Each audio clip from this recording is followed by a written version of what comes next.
సౌందర్య April 17, 2004న Bengaluru సమీపంలోని జరిగిన విమాన ప్రమాదంలో అయితే మరణించడం జరిగింది. 4 సీట్ల సెన్స్నా 180 విమానం టేకాఫ్ అయిన వెంటనే మంటల్లో చిక్కుకుంది. ఆమె ఎన్నికల కోసం పార్టీ తరపున ప్రచారం చేయడానికి ఆంధ్రప్రదేశ్కు వెళ్తూ ఉండగా ఆమె సోదరుడు అమర్నాథ్ కన్నడ చిత్రాల నిర్మాత కూడా ఈ ప్రమాదంలో మరణించాడు. ఆమె జీవితకాలంలో ప్రజా సంక్షేమాన్ని ప్రోత్సహించాలనే గొప్ప కలలు కనేది. ఆమె మరణించే సమయానికి ఆమె కేఎన్టీ శాస్త్రి దర్శకత్వం వహించిన కమ్లీ అనే చిత్రానికి నటించి ఆ మూవీ కూడా పూర్తిగా చేయలేదు. సంక్షేమ కార్యక్రమాలకు నిధులు సమకూర్చాలనే ఆమె కోరికలను ఆమె భర్త మరియు వదిన అమర సౌందర్య సామాజిక మరియు విద్యా ట్రస్ట్ ద్వారా నెరవేరుస్తూ ఉన్నారు. ఇప్పుడు కర్ణాటకలోని కోలార్ జిల్లాలోని మూలాబాగల్ తాలూకాలోని గంగిగుంటె గ్రామం మొత్తాన్ని ఆమె అభివృద్ధి అయితే చేసింది. ఇది ఆమె స్వస్థలం కూడా. సౌందర్య ఒక అనాథాశ్రమాన్ని నిర్వహిస్తూ ఉంది. ప్రస్తుతం దీన్ని ఆమె బంధువులు నిర్వహిస్తూ ఉన్నారు. అదనంగా అమర సౌందర్య విశ్వవిద్యాలయ అనే పాఠశాలను ఆమె ట్రస్ట్ నిర్వహిస్తూ ఉంది మరియు ఆమె సొంత ఇంటిని ఇప్పుడు పాఠశాలలుగా ఉపయోగిస్తూ ఉన్నారు. సమాజ సంక్షేమం కోసం సౌందర్య మరియు ఆమె సోదరుడు అమర్నాథ్ కలలు కన్నా మరియు ఆలోచించిన అనేక ఆలోచనలు మరియు భావనలు అయితే ఉన్నాయి. సౌందర్య భర్త మరియు సౌందర్య వదిన నిర్మల ఆస్తిని ఉపయోగించి నెరవేరుస్తూ ఉన్నాను ఈ కలను. ఆమె కొన్ని విద్యా సంస్థలను దత్తత తీసుకుంది మరియు చాలా విద్యా సంస్థలకు నిధులు ఇచ్చింది మరియు వారి కుటుంబం విద్యా సంస్థలకు నిధులు అందిస్తూనే ఉంది కూడా ఇప్పటి వరకు. సౌందర్య గురించి తరచుగా అడిగే ఒక 15 ప్రశ్నలేంటో తెలుసుకుందాం. హీరోయిన్ సౌందర్య ఏ చలనచిత్ర పరిశ్రమకి చెందిన హీరోయిన్? హీరోయిన్ సౌందర్య తెలుగు చిత్ర పరిశ్రమకి చెందిన హీరోయిన్. రెండవ ప్రశ్న, సౌందర్య ఎన్ని భాషల్లో సినిమాలు చేసింది? సౌందర్య గారు తెలుగు, కన్నడ, తమిళ, మలయాళ చిత్రాల్లో చాలా సినిమాలు అయితే చేయడం జరిగింది. మూడవ ప్రశ్న, సౌందర్య మొత్తంగా ఎన్ని సినిమాల్లో నటించింది? సౌందర్య 100కి పైగా సినిమాల్లో హీరోయిన్గా, తల్లిగా పాత్రల్లో అయితే నటించింది. నాలుగవ ప్రశ్న, సౌందర్య చనిపోయే వరకు సినిమా ఇండస్ట్రీలో ఎన్ని సంవత్సరాలు హీరోయిన్గా నటించింది? సౌందర్య చనిపోయే వరకు 12 సంవత్సరాలు సినిమా హీరోయిన్గా చేసింది. తెలుగు, తమిళ, కన్నడం, మలయాళ చిత్రాల్లో హీరోయిన్గా చేసింది. ఐదవ ప్రశ్న, సౌందర్య నటించిన మొదటి చిత్రం ఏంటి? సౌందర్య హై స్కూల్లో ఉన్నప్పుడు తన మొదటి చిత్రంలో నటించింది. ఆమె ఎంబీబీఎస్ మొదటి సంవత్సరం చదువుతున్నప్పుడు ఆమె తండ్రి స్నేహితుడు కన్నడ చిత్రం గంధర్వ సినిమాలో నటించింది. ఆరవ ప్రశ్న, తెలుగులో సౌందర్యకి మంచి హిట్ ఇచ్చిన మూవీ ఏంటి? సౌందర్యకి మొదట్లో అమ్మోరు మూవీ చాలా పెద్ద హిట్ అయితే ఇచ్చింది. ఆ తర్వాత సౌందర్య నటించిన అన్ని సినిమాలు కూడా ఫ్యామిలీని మెప్పించేలా ఉంటాయి. అందుకే సౌందర్య గారు నటించిన మూవీ అంటే అందరికీ చాలా ఇష్టం. ఏడవ ప్రశ్న, సౌందర్య గారు ఎంబీబీఎస్ చదువును మధ్యలోనే ఆపేశారు. ఇది నిజమేనా? అవును, నిజమే. ఆమె ఎంబీబీఎస్ మొదటి సంవత్సరం చదువుతూ ఉన్నప్పుడు అమ్మోరు సినిమా ఛాన్స్ అయితే వచ్చింది. ఆ సినిమా నుంచి హిట్ అయ్యాక చదువు అయితే ఆపేసింది సౌందర్య గారు. ఎనిమిదవ ప్రశ్న, సౌందర్య మరణించే వరకు తెలుగు వెండితెరపై ఆధిపత్యం చెలాయించింది నిజమేనా?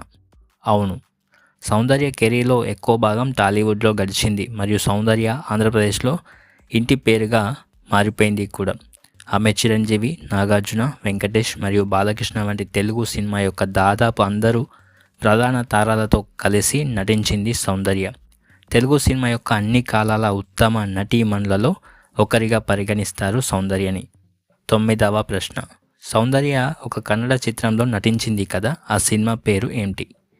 సౌందర్య గిరీష్ కాసరవల్లి దర్శకుడిగా కన్నడ చిత్రం ద్వీపను నిర్మించి నటించింది. ఈమె ఈ సినిమాకి ప్రొడ్యూసర్ కూడా. ఈ చిత్రం ఆ సంవత్సరం ఉత్తమ చిత్రంగా ఇచ్చే స్వర్ణ కమల్ అంటే గోల్డెన్ లోటస్తో సహా అనేక జాతీయ అవార్డులను గెలుచుకుంది. ఇది కర్ణాటక రాష్ట్ర ఉత్తమ నటి, ఉత్తమ చిత్రం మరియు ఉత్తమ సినిమాటోగ్రఫీ అవార్డులను కూడా గెలుచుకుంది మరియు 5 అంతర్జాతీయ చలనచిత్రోత్సవాల్లో ప్రదర్శించబడింది ఈ సినిమా.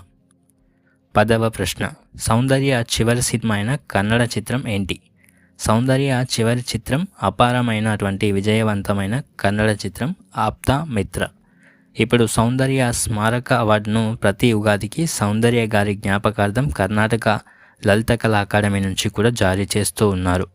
11వ ప్రశ్న, సౌందర్య గారి ఫాదర్ ఎవరు? సీనియర్ నటి, రచయిత కూడా. ఇతను ఒక పారిశ్రామికవేత్త, కెఎస్ సత్యనారాయణ గారు. సౌందర్య ఇతనికి కుమార్తె. బెంగళూరులో పుట్టి పెరిగింది. గాంధర్వ చిత్రం ద్వారా ఆమె గ్లామర్ ప్రపంచంలోకి అడుగుపెట్టింది. కమల్ హాసన్, రజనీకాంత్, మోహన్ లాల్, చిరంజీవి, బాలకృష్ణ, నాగార్జున, వెంకటేష్, రవిచంద్రన్, విష్ణువర్ధన్ మరియు అమితాబ్ బచ్చన్ వంటి దక్షిణ భారతదేశంలోని అన్ని సూపర్ స్టార్లతో నటించిన ఏకైక హీరోయిన్ సౌందర్య. 12వ ప్రశ్న. సౌందర్య గారికి ఎన్ని అవార్డులు వచ్చాయి? బెంగళూరుకి చెందినప్పటికీ ఆమె తెలుగు చిత్రాల ద్వారా చాలామంది హృదయాలను కొల్లగొట్టింది. ఆమె తన నటనకు అనేక అవార్డులు మరియు ప్రశంసలను అందుకుంది.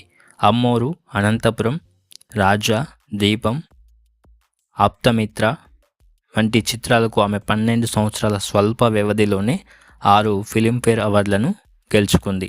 1998-99 సంవత్సరంలో కర్ణాటక రాష్ట్ర అవార్డు ధోని సాగలి కూడా రావడం జరిగింది. 2002 దీపం అనే సినిమా కోసం ఆంధ్రప్రదేశ్ ప్రభుత్వం అందించిన నంది అవార్డు కూడా వచ్చింది. అమ్మోరు, పవిత్ర బంధం మరియు అంతపురానికి కూడా చాలా నంది అవార్డులు వచ్చాయి. 13వ ప్రశ్న. సౌందర్య సినిమాలకి నిర్మాతగా కూడా చేశారా? అవును, చేశారు. నటిగా మాత్రమే కాకుండా గిరీష్ కాసరవెల్లి దర్శకత్వం వహించిన దీపం చిత్రానికి నిర్మాతగా కూడా ఉన్నారు సౌందర్య. ఆమె తండ్రి మరణం తర్వాత ఆమె సోదరుడు అమర్నాథ్ ఆమె పనులన్నీ చూసుకునేవాడు. దురదృష్టవశాత్తు సోదరి మరియు సోదరుడు ఇద్దరు కూడా ఈ ప్రమాదంలోనే మరణించారు కూడా. 14వ ప్రశ్న. సౌందర్య భర్త పేరు ఏమిటి? అతను ఏం చేస్తారు? హీరోయిన్ సౌందర్య భర్త పేరు జిఎస్ రఘు. ఇతను ఒక సాఫ్ట్వేర్ ప్రొఫెషనల్. ఈమె జిఎస్ రఘును వివాహం చేసుకుంది మరియు ఆమె ఎంబీబీఎస్ గ్రాడ్యుయేట్ అని చాలామందికి తెలియదు. ఆమె మరణం కారణంగా ఆమె చివరి ప్రాజెక్ట్ కమలి సినిమా అయితే ఆగిపోయింది కూడా. 15వ ప్రశ్న. సౌందర్య ఎక్కడ జన్మించింది? సౌందర్య అష్టాగ్రామ గ్రామాల్లో జన్మించింది మరియు స్మార్త బ్రాహ్మణురాలు. ఆమె తన మామ మరియు బాల్య స్నేహితుడు సాఫ్ట్వేర్ ఇంజనీర్ జిఎస్ రఘును ఏప్రిల్ 27, 2003న పెళ్లి చేసుకుంది.